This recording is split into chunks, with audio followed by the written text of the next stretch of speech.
잘 나오셨는데 제가 이제 종료주일이라고 늘 강조합니다. 종료주일이 아니라 상황이 종료됐습니다. 그런 종료주일이 아니라 종려주일입니다. 오늘 이 종료주일은 참 의미 있는 주일이죠. 예수님께서 이 3년간의 공생애를 이제 마치시고 예수님은 십자가를 지시기 위해서 이제 예루살렘으로 이제 입성하시는 겁니다. 이게 참 의미가 있는 게 그 3년 동안 참 어려웠단 말이에요. 근데 이 자리까지 오게 된 게 사실은 보통 일은 아니었습니다. 중간에 포기하지 않고 달아나지 않고 끝까지 주신 사명을 잘 감당했단 말이에요. 이제 십자가를 지시기 위해 예루살렘으로 들어오고 계시는데, 여러분이 예수님의 이 행복 가운데 가장 눈에 띄는 것이 바로 나귀 새끼를 타고 입성하시는 모습이 아닌가, 그런 생각을 해봅니다. 여러분, 우리는 이 모습 속에서 배워야 할 점들이 많이 있다고 생각이 됩니다. 왜 그러냐면요, 우리도 어떤 의미에서는 우리 삶의 자리에서 우리 십자가를 지고 우리를 부인하고 사망 권세에 뛰어넘어 천국과 영생 또 부활 소망을 바라봐야 되는, 어떤 의미에서는 또 다른 예수이기 때문에 그렇습니다. 오늘 이 종료주일에 나귀 새끼를 타고 예루살렘으로 입성하시는 예수님의 모습을 통해 어떤 예수의 정신을 배워야 하는가, 한 3가지 정도로 같이 이런 말씀을 같이 나누기를 원합니다. 첫 번째로 이 예수님의 당당함을 좀 배웠으면 좋겠다, 그런 생각을 해봅니다. 예수님이 사역을 감당하시고 특별히 오늘 이 나귀 새끼를 타고 지금 예루살렘으로 입성하시는 주님의 모습은 당당하죠. 위축되지 않았습니다. 사실은 이 십자가에 못 박히시기 위해서 예루살렘으로 들어가는데 몰래 숨어서 가는 게 아니라 공개적으로 드러내놓고 예루살렘으로 들어가고 있습니다. 은밀하게 하는 게 아니에요. 당당하게 들어가고 있다는 사실입니다. 눈에 띄죠. 여러분, 예수님은 어떻게 이렇게 당당하게 인류를 구원하기 위해 오신 예수 그리스도, 이 하나님이신데 어떻게 위축되지 않고 그 나귀 새끼를 타면서 그 우스꽝스러운 모습 속에서도 위축되지 않고 당당하게 그렇게 자기 사역을 감당할 수 있었겠습니까? 이런 주님은 그래도 나름 슈퍼스타 아닙니까? 많은 사람들에게 추앙받고 존경받는 인물입니다. 모든 기적의 주인공이었고 능력의 정점에 서 있던 분입니다. 모든 병자를 고치고 배고픈 사람들을 배불리 먹여주고 죽은 자를 살리기까지 하고 자연도 다스리는, 모든 사람의 기대를 한 몸에 받고 있는 그런 분이셨죠. 사실은 위풍당당하게 백마를 타도 부족한데, 여러분, 우스꽝스럽게 그지없는 나귀 새끼라니요. 그 뒤뚱거리는 그 나귀 새끼를 타고 여러분, 예수님께서 예루살렘에 들어가는 모습을 한번 상상해 보십시오. 너무 웃기지 않습니까? 그리고 옆에 정말로 거지 같은 옷차림을 한 제자들이 따라가는 그 모습이야말로 정말 누가 봐도 우스꽝스러운 모습입니다. 여러분, 이 나귀라고 하는 이 존재는 어떤 존재죠? 말과 좀 비슷하게 생겼지만 좀 차이가 있지 않습니까? 그러니까 말이라도 탔으면 참 좋았을 텐데 왜 하필 나귀인가, 그런 생각을 해보게 됩니다. 여러분, 이 나귀는요, 힘은 세지만 사실 민첩하지 못한 동물이죠. 일은 잘하지만 이 전쟁을 수행할 수 있는 능력은 없단 말이에요. 그러니까 나귀는 말에 비해서 한 2% 부족합니다. 예수님은 왜 이런 나귀를 타셔야만 했을까요? 모양은 좀 말과 비슷하지만 이 위용이나 용도에 있어서는 너무 차이가 나는 그런 나귀입니다. 이 나귀 모습을 한번 아세요? 얼굴 한번 생각해 보세요. 얼마나 멍청하게 생겼어요. 여기 나귀가 이렇게 생긴 거 있잖아요. 이렇게 눈이, 입이 터지고 이게 그 캐릭터 한번 생각해 보십시오. 얼마나 웃깁니까? 예수님의, 인류의 구원자 예수님의 캐릭터를 나귀로 이렇게 등호를 성립해 보니까 실소가 금할 수가 없습니다. 너무 웃기는 거예요. 때에 따라서는 귀여워 보이기도 하고. 왜 예수님은 그 나귀 새끼를 자기의 어떤 상징으로 삼으셨는가? 말은 잘생기지 않았습니까? 몸집도 크고 키도 큽니다. 날렵하고 똑똑해서 이 주인과 호흡만 딱 맞으면 전쟁터에서 이 환상의 진가를 발휘하지 않습니까? 그래서 늘 용맹한 장군 옆에는 명마들이 있잖아요. 개선 장군들은 항상 백마를 타고 들어오죠. 이 백마가 이 전쟁의 승리의 상징이고 힘의 상징이고 영광의 상징이기 때문에 그렇습니다. 그 백마를 탔더라면 좋았을 텐데 왜 하필 나귀 새끼를 타고 오셨을까요? 자, 그럼에도 불구하고 이 주님은 당당함을 잃지 않았습니다. 위축되지 않았다고요. 도대체 왜? 어떻게? 이유는 한 가지입니다. 주님은 본인이 지금 걸어가는 이 길이 어떤 길인지 확실히 알고 있었어요. 자기가 어떤 존재인지 자기 정체성이 확실했어요. 자기 확신이 있었습니다. 여러분, 이때 어떤 저희 교회와 관계없이 당당할 수 있습니다. 위축되지 않을 수 있습니다. 저희 교회가 오늘 이 아침에, 이 종료주일 아침에 이것을 좀 배웠으면 좋겠습니다. 여러분, 예수 믿는 것이 왜 이렇게 어렵습니까? 왜 여러분 세상 앞에서, 많은 사람들 앞에서 당당하지 못해요? 이유가 뭡니까? 한번 생각해 보십시오. 여기 환경과 조건 때문인가요?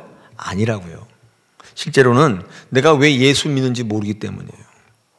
예수 믿는 게 이렇게 어려운 이유는 여러분을 예수 못 믿게 하는 환경 때문이 아닙니다. 직장이 바빠서가 아니에요. 내가 왜 예수 믿는지 모르면 위축되는 거예요, 세상 앞에. 여러분, 그럴 때는요, 이런 분들은 자꾸 위장하고 꾸밉니다. 내가 뭐 있는 것처럼, 뭔가 되는 것처럼 자꾸 꾸미게 돼요. 이런 분들은 이게 좀 뭐 없음의 자리인데도 불구하고 자꾸 있는 것처럼 꾸미려고 하지 않습니까? 왜 그렇습니까? 내가 왜 여기에 있는지 정체가 없어요. 자기 확신이 없을 때 그렇다는 거예요. 저는 여자들의 화장술이 그렇다고 봅니다. 여러분, 여자들 왜 화장을 하죠? 자기 포장하는 거 아닙니까? 자기 꾸미는 거예요. 근데 제가 볼 때는 화장 안 해도 이쁜데, 근데 그 화장 안 하면 굉장히 불안해하는 사람 많이 있죠. 어디 갈 때, 외출할 때 화장만 한두 시간 하시는 분들이 있잖아요. 화장 안 하면 큰일 나는 줄 알아요. 전혀 아닙니다. 제가 볼 때는 참 이쁜데 자기 가치를 몰라요. 제 아내는 화장 잘 안 합니다. 입술만 조금 발라요. 근데 무지하게 예쁘잖아요. 왜 다 그런 건 아니지만 화장하지 않았는데도 전혀 개의치 않는 그 당당함, 자신감이 더 멋있어 보일 때가 있잖아요. 당당함이 아름답지 않습니까? 자신감이 아름답죠. 쌩얼이면 어떻습니까? 내가 어떤 존재라는 사실을 알 때 그분은 당당할 수 있어요. 예수님 비록 나귀 새끼를 타셨지만 예수님이 아름다운 이유는 바로 이 하나님 안에 근거한 자기 정체가 확실했어요. 여러분, 세상 가운데 당당할 수 있는 요건이 뭔지 아세요? 하나님 앞에 여러분이 어떤 존재라는 사실을 아실 때예요. 그때는 위축되지 않습니다. 꾸미지 않습니다. 있는 모습 그대로 자기 확신, 높은 자존감, 이런 것들로 통해서 정말 하나님이 그 인생을 아름답게 만드시더라는 거예요. 여러분, 이 교회에 왜 여기 앉아 계십니까? 내가 왜 이곳에 있어야 됩니까? 제가 청년 시절에 저를 지도했던 은사님이 이런 얘기를 했어요. 직장을 구할 때 문제 있는 직장으로 가라. 그곳에서 쓰임받기를 기도하라는. 그게 너의 정체가 될 거다. 좋은데, 조건이 좋은데 그런데 너를 부를 리가 있겠냐. 그런 데는 다 경력 증명되고 다 검증된 사람들이 가지 않겠냐. 그런 데보다도 남들이 가지 않는데 문제 있는 데 가서 거기서 너의 정체성을 확인받아라. 그게 쓰임받는 것이고 그것이 하나님 보시기에 아름다운 거다. 그렇게 말씀했던 거가 기억이 납니다. 여러분, 우리 교회에, 여러분 여기 왜 계십니까? 여러분, 우리가 예수 믿음이 당당해지려면, 의미가 있으려면 여기 여러분이 있어야 되는 정체가 확실하면 돼요. 여러분, 그러면 세상 앞에 큰 소리 칠 수 있다고요. 우리가 오늘 종료주일에 예루살렘으로 나귀 새끼를 타고 들어가시는 예수님의 모습 가운데 배워야 할 첫 번째 예수의 정신은 바로 이 당당함인 줄 압니다. 자, 두 번째, 예수님께서 나귀를 타고 이제 들어가시는데 우리가 배워야 할 두 번째 예수님의 정신은 다름 아닌 이 준비성이다. 저는 그렇게 오늘 말씀을 준비했습니다. 철저한 준비성. 우리가 예수님께 배워야 될 정신입니다. 오늘요, 이 본문을 통해서 주님은요, 치밀하게 준비하셨던 것을 우리는 살펴볼 수 있습니다. 여러분, 나귀를 타고 예루살렘에 들어가시는 그 모습도 충격적이지만 더 놀라운 사실이 있는데, 여러분 오늘 본문을 한번 같이 읽어보시겠습니다. 오늘 주어진 본문 2절과 3절입니다. 한번 펴보십시오. 우리 11장, 마가복음 11장 2절 3절에 뭐라고 기록되어 있는지를 한번 읽으실 텐데, 여러분 볼펜으로 뭐가 그렇게 이상한가를 한번 체크해 보시면서 한번 읽어보시기를 바랍니다. 시작. 이르시되 너희는 맞은편 마을로 가라. 그리로 들어가면 곧 아직 아무도 타보지 않은 나귀 새끼가 나귀가 메어 있는 것을 보리니 풀어 끌고 오라. 만일 누가 너희에게 왜 이렇게 하느냐 묻거든 주가 쓰시겠다 하라. 그리하면 즉시 이리로 보내리라 하시니. 아멘. 여러분, 이 문장이, 이 부분이 뭐 이상한가요? 이상하죠. 생각해 보십시오. 주님은 어떻게 이렇게도 상세하게 알고 계세요? 어떤 분은요, 제가 질문을 하니까 이미 구약에 예언되어 있기 때문에 예수님이 이렇게 말씀하실 수 있었다, 그렇게 이야기하는 분이 있습니다. 맞아요. 예언되어 있습니다. 한번 확인해 보겠습니다. 스가랴 9장 9절입니다. 우리 구약 성경 우리 뒤편에 스가랴라고 있습니다. 한번 찾아보겠습니다.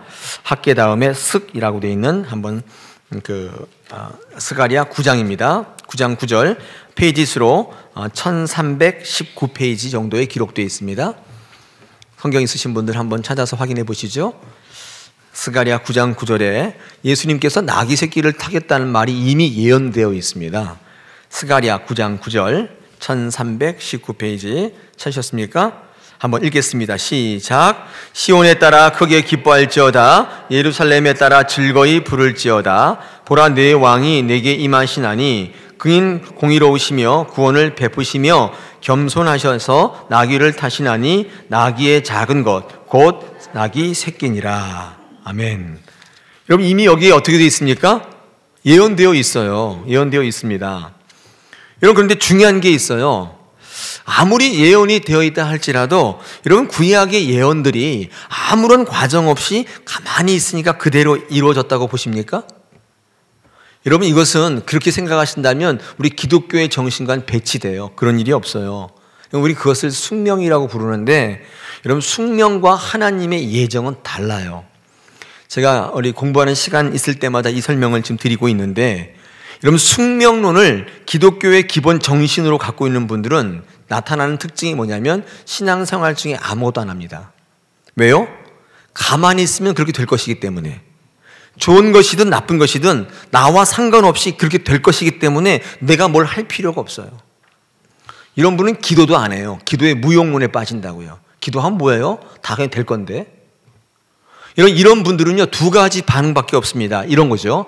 나는 이미 다 이루어졌다고 착각해서 아무것도 안 하든지, 뭐 그런 게 어딨냐, 말도 안 된다, 뭐 누구는 뭐 하고 누구는 뭐 이런 게 어딨냐, 이렇게 생각해서 원망, 불평, 불만 하든지, 이 두 가지 반응밖에 없습니다. 그런데 올바른 예수의 예정, 하나님의 예정의 정신을 갖고 있는 분은 하나님이 택해 주셨잖아요. 나를 구원해 주셨잖아요. 얼마나 감사합니까? 나 같은 인생이 뭐라고 불러주시고 또 택해 주십니까? 여러분, 이 생각을 하게 되면 감사와 감격이 넘친다는 거예요. 나를 택해 주시고 나를 구원해 주심에 그러므로 합당하게 살려고 무지하게 애쓴다, 그 말이에요. 여러분, 그 예정을 믿는 사람이 함부로 막 살 수 있어요? 그럴 수 없다는 거예요. 여러분, 우리 가운데 예정된, 예언된 하나님의 말씀이, 약속이 언제 이루어집니까? 여러분, 이런 정신을 가지고 준비하고 노력하며 살 때예요. 그때 하나님의 말씀이, 약속이 비로소 우리 가운데 완성됩니다. 여러분, 이 스가랴 9장 9절에 나귀 새끼를 타겠다는 말이 이미 예언되어 있는데, 여러분, 이 말씀이 어떻게 예수의 삶 속에 나타나는가, 응하였는가 한번 대답해 보십시오. 가만히 있으니까 어느 날 예루살렘으로 들어가고 있는데 저기 보니까 나귀 새끼가 있을 것 같아서 저기 가져와라, 그렇게 얘기했겠습니까? 아니라는 거예요. 준비하셨다는 거예요. 철저하게 준비하셨다는 거예요. 한번 생각해 보십시오. 하나님께서 여러분에게 승리를 예언하셨어요. 성공을 예언하셨어요. 그 승리와 성공이 여러분 삶 가운데 어떻게 나타나시겠습니까? 가만히 있으면, 가만히 앉아있으면 하나님의 약속이 일어납니까? 아니에요. 대답해 보십시오. 구체적으로 준비하면서 노력할 때 아니에요? 그때 하나님의 예언이, 하나님의 예정의 말씀이 여러분 가운데 나타나는 것입니다. 그 약속 믿고 그 말씀 의지하고 주어진 환경과 조건 가운데 탓하지 마시고 최선을 다할 때, 그때 여러분 삶 속에 하나님의 예언이 나타나는 거예요. 주님은 이 스가랴의 예언을 알고 계셨어요. 근데 아무것도 안 한 게 아니라, 제가 상상해 봤습니다. 주님은 이 겸손하게 나귀 새끼를 타겠다는 이 구원, 이 예언의 말씀을 통해서 그렇게 그 예언에 합당한 삶을 스스로 사셨다고요. 자기를 준비시키셨어요. 겸손한 삶을 사셨단 말이에요. 더 중요한 게 있어요.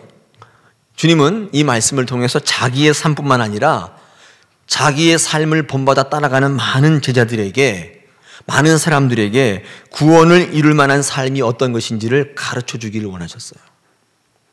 사실 이 스갈의 예언은 예수님께서 나귀 새끼를 타고 겸손으로 사역을 이루실 것이다, 예언이 맞지만 더 중요한 것은 그 예수를 본받아 이 땅을 살아가려는 많은 제자들, 많은 그리스도인들에게 어떻게 살아야 구원을 이루실 것인가, 어떤 삶이 구원을 이룰 만한 합당한 겸손한 삶인가, 여러분 그것을 예언하고 있어요.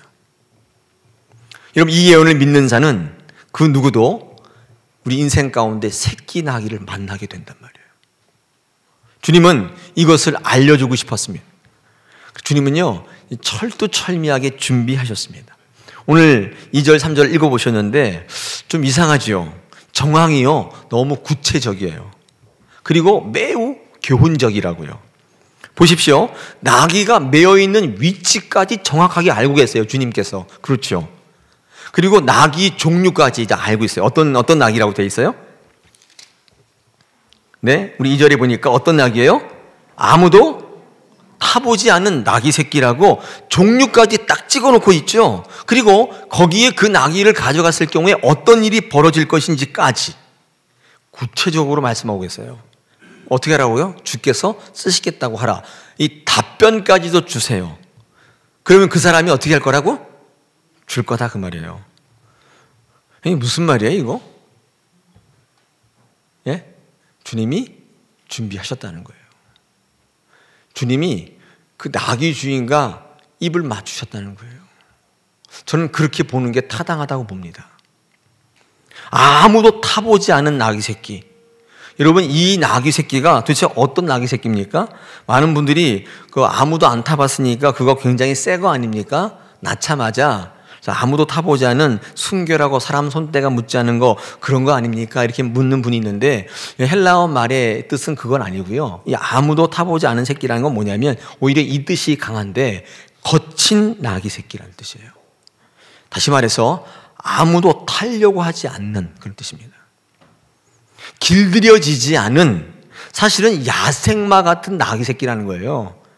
우둔하고 어리석고 다루기 힘들고 제 멋대로 가는 나귀 새끼다, 그런 의미가 강합니다. 그럼 생각해 보십시오. 주님께서 그 예루살렘으로 올라가는데 왜 이렇게 힘든 나귀 새끼를 타야만 했을까요? 왜 그것을 골라서 타신 걸까요? 한번 생각해 보시면 답이 있습니다. 여러분 주님께서 그 나귀 새끼를 고르셔서 그것을 통하여 제자들에게, 아니 2000년 후에 이 글을 읽는 양천구 이 신정동의 다 살아있는 여러분에게 이 나귀 새끼가 어떤 존재인지를 알려주고 싶은 거예요. 주님은 지금 이 야생마 같은 다루기 힘든 나귀 새끼를 타고 가시지만, 여러분 우리도 주님의 뒤를 따라가는 또 다른 예수라고 한다면 우리도 이거 타야 한다는 거예요. 그 나귀 새끼가 뭐예요? 도대체 바뀌어지지 않는 내 자신이다 그 말. 다루기가 어려워요. 아무리 얘기해도 하나님의 나라, 하나님에 대해서 도통 관심이 없어요. 그런 우매한 나, 그 나예요. 힘이 있다고, 돈 좀 있다고 자신감이 있지만 길들여지지 않아서 마치 야생마 같은 내 자신. 우린 그것 타고 가야 한다는 거예요. 그 내용을 우리에게 말씀하시기 위해서 주님은 철저하게 준비하셨어요. 우리가 져야 될 십자가라는 거예요. 주님의 제자에게 오늘 이 시간 예수 그리스도를 묵상하는 이 시대의 모든 그리스도인들에게 주님은 이것을 말씀하고 싶었던 것은 아닐까요? 그래서 주님이 준비하셨어요. 여러분 가르칠 때는요, 준비해서 가르쳐야 됩니다. 그냥 막 가르치면 효력이 없습니다. 모든 힘 있는 것은 다 준비된 것들이에요. 저는요, 이걸 주님의 실력이라고 봅니다. 주님의 실력이에요. 오늘 이 아침에 인류의 죄를 짊어지시고 십자가를 지시기 위해서 예루살렘으로 입성하는 주님의 모습 속에서 여러분 이 철저한 주님의 준비성, 이 주님의 실력을 배우시기를 축원합니다. 그러므로 여러분이 나귀 새끼를 끌어오라, 이것은 그냥 준비되지 않은 즉흥적인 멘트가 아니라 철저하게 준비하신 주님의 실력으로 보는 게 타당하다는 거예요. 저는 여러분들이 주일 예배를 준비하실 때에 이런 모습이 있었으면 참 좋겠습니다. 오늘 제가 일부 예배 때도 말씀드렸는데 우리 청년들한테는 이런 얘기했어요. 토요일을 장악하라. 이것도 여러분에게 해당됩니다. 토요일 날 하실 거 다 하시고 뭐 놀 거 다 놀고 여러분 그러다가 깊은 잠 드셨다가 여러분 주일날 12시쯤 일어나서 11시 오셔야 되는 게 12시는 아니구나. 한 10시쯤 일어나가지고 허겁지겁 여러분 그렇게 눈 비비고 아직 잠 덜 깬 모습으로 교회 오는 거 하나님 기뻐하지 않으신다는 거예요. 여러분 좀 주일날 조금 이렇게 정성되게 예배를 드리려면 토요일을 장악하셔야 돼요. 토요일에 밥 문화를 없애야 돼요. 토요일에 친구 문화를 없애야 한다고요. 정말 하나님 보시기에 아름다운 예배를 드리려면 준비하셔서 드려야 돼요. 토요일날 뭐 다 놀고 어떻게 주일날 구별된 예배를 드릴 수 있습니까? 누가 깨워줘야만 일어나고 전화를 해줘야만 교회 나오는 이런 그런 모습으로 하나님 기뻐하시겠어요? 적어도 이 주일만큼은 준비된 모습으로 그 첫 시간을 가장 귀한 시간을 하나님 앞에 드리는 여러분들이었으면 참 좋겠습니다.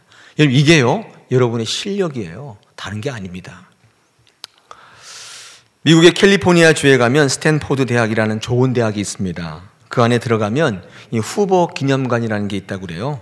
이 후보 기념관은 미국의 31대 대통령인 허버트 후보의 대통령을 기념하는 아마 그런 기념관인 것 같고요. 아마 이분이 여기 출신인 것 같아요. 이 학교 출신인 것 같은데 여러분 그 기념관에 가면 그의 어록집이 있는데 거기 이런 말이 기록되어 있다고 그래요.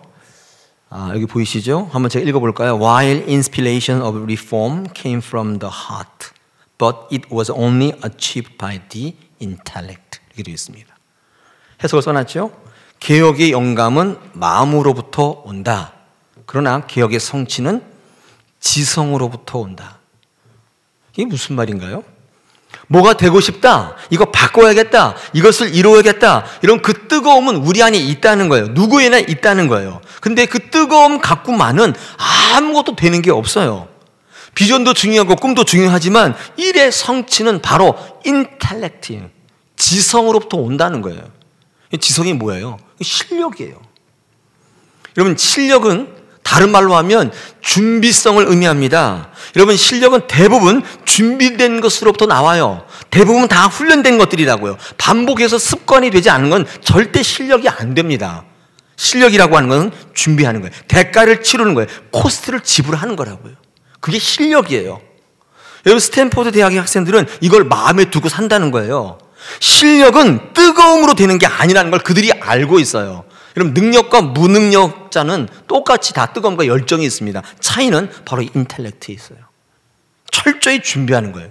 실력을 키우지 않으면 다를 바가 없다는 거예요. 마음의 뜨거움 갖고만은 될 수가 없어요. 여러분 하나님께서는 이것을 통하여 하나님의 뜻이 여러분 가운데 나타나기를 원하고 계시는 거예요.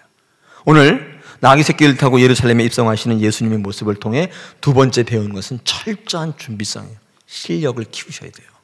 저는 우리 다사랑의 성도님들이 그저 앉은 자리에 안주하지 마시고 준비된 모습으로 예배 자리에 나왔으면 좋겠습니다.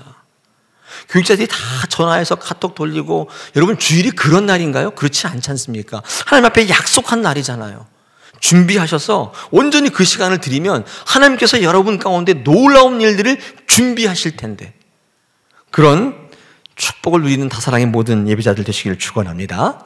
오늘 세 번째 배우의 예수의 정신은 겸손함입니다. 이 겸손함은요 아무리 강조해도 지나침이 없어요. 여러분 예수님께서 지금 나귀 새끼를 타고 뒤뚱뒤뚱 거리면서 우스꽝스러운 모습으로 코미디같이 지금 예루살렘으로 들어가고 계십니다. 주님이 지금 뭐라고 말씀하세요? 말은 하지 않으시지만 이렇게 우리에게 말씀하고 계시죠. 자, 보라는 거예요. 너희를 구원할 만왕의 왕 주의 모습을 보라는 거예요.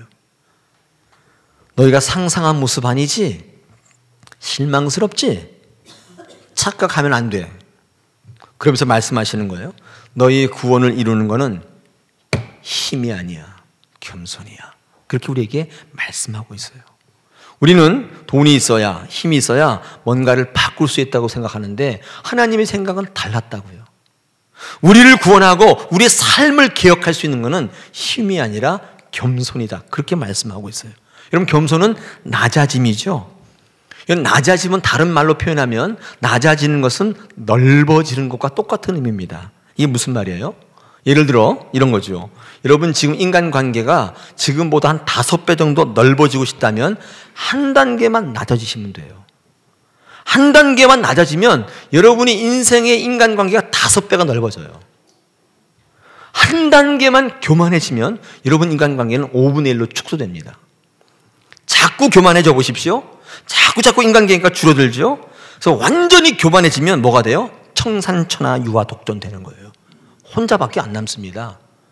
여러분 주변에 아무도 없다. 남 탓할 거 없어요. 여러분이 교만하신 거예요.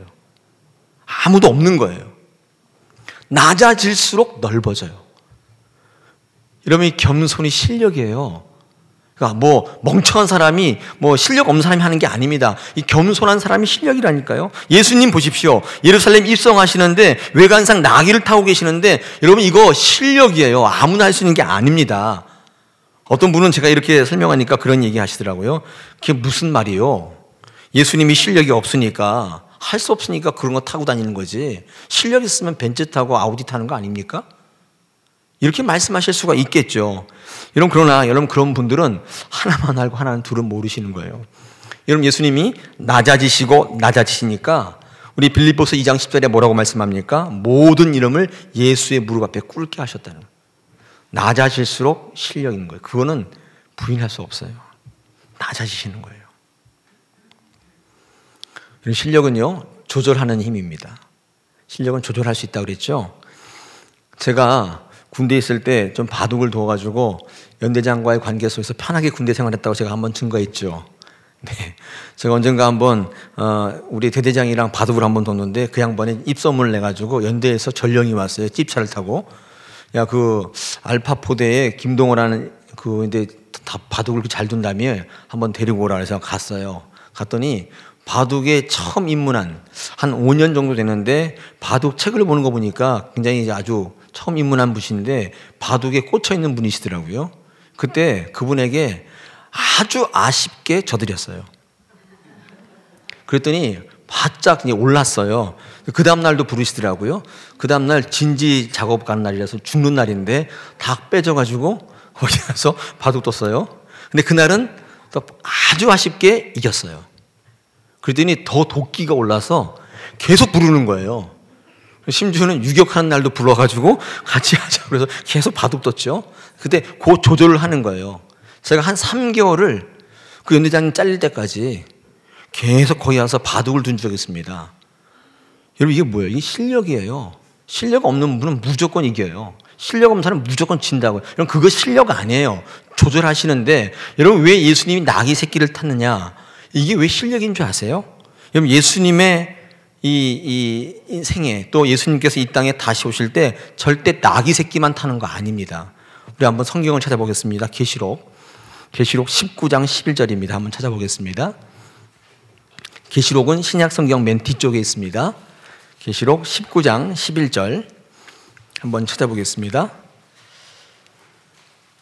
네, 성경 있으신 분들은 한번 찾아보겠습니다. 계시록 19장 11절 다 같이 한번 읽어보겠습니다. 시작. 또 내가 하늘이 열린 것을 보니 보라 백마와 그것을 탄 자가 있으니 그 이름은 충신과 진실이라 그가 공의로 심판하며 싸우더라. 아멘. 여러분 지금은 나귀 새끼를 타고 오셨지만 앞으로는 그거 타고 오지 않으실 거예요. 앞으로는 백마를 타고 오신다고요. 그때는 나귀가 아니라 백마인데 정복과 심판해 주러 오신다고요. 주님은 조절하세요. 실력자예요. 나귀 새끼를 타는 것은 실력자가 타는 거예요. 아무나 타는 게 아니란 말이에요. 언제인지 모르지만 이 나귀 새끼의 예언이 응했던 것처럼 여러분 이 백마의 예언도 반드시 우리 생애 가운데 응하게 될 것입니다. 사랑하는 여러분, 오늘 우리가 종료주의를 맡고 있지 않습니까? 이 어린 아기 새끼의 의미를 생각해 보면서 우리는 뜻하지 않는 놀라운 결과에 부딪히게 되는데 그게 뭐예요? 우리가 나귀 새끼를 바라보고 그 의미를 모르면 이 땅에 다시 오실 예수를 놓치게 돼요. 아니라고요. 여러분 나귀 새끼의 의미는 형편없는 게 아니에요. 이 땅에 다시 오실 여러분을 심판할 심판주로 다시 오시는 재림 예수를 그걸로 의미하고 있습니다. 우리가 이 말씀을 붙잡아야 될 줄 믿습니다. 여러분, 겸손으로 더 낮아지셔서 하나님 말씀 가운데 있으면 의외의 결과가 있는데 재림의 예수를 만나게 돼요.